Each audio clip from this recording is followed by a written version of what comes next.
আজকে একটা 5 মিশালি সবজি হবে। আর দেখো গোটা গোটা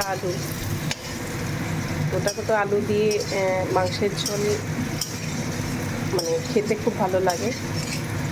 একটু আলুর সাইজটা একটু ছোটো ছোটোই হয়, তখন গোটা গোটায় মাঝখানে ছুরি দিয়ে হোল করে দিয়ে ছাড়িয়ে ভেবে ভেজে নিই। আর সাথে এই দেখো কি মাংস বলো তো, কালকে বর খাবে বলে এনেছিল, কিন্তু কালকে তো সরস্বতী পূজার পঞ্চমী লেগে গেছিলো, তো কালকে রেখে দিয়েছিলাম, রান্না করে নিই।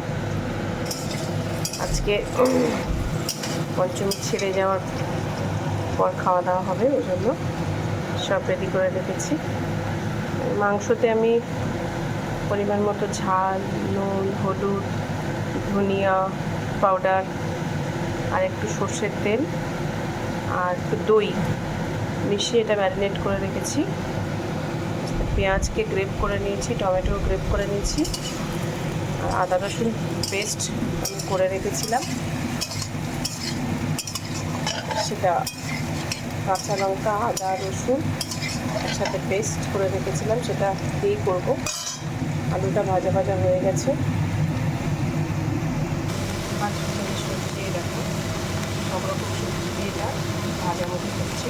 পরিমাণ মতো সর্ষের তেল দিয়ে দিচ্ছি।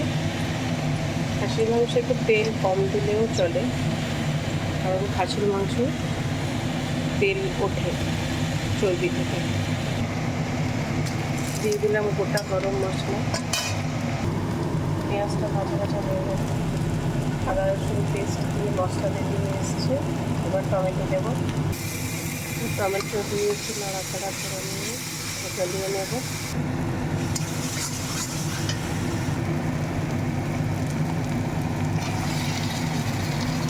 মাংসটা দিয়ে দিলাম, দিয়ে কষাতে থাকবো আধা ঘন্টা 1 ঘন্টা।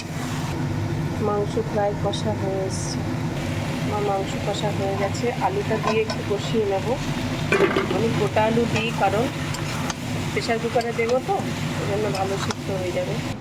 আমি হট কেটলিতে গরম জল করে নিচ্ছি, মাংসতে গরম জল দেব। গরম জল দেবো এবারে, প্রেশার কুকারে ট্রান্সফার করে দিলাম। এবার ফুটিয়ে নেবো, সিটি দিয়ে নেব।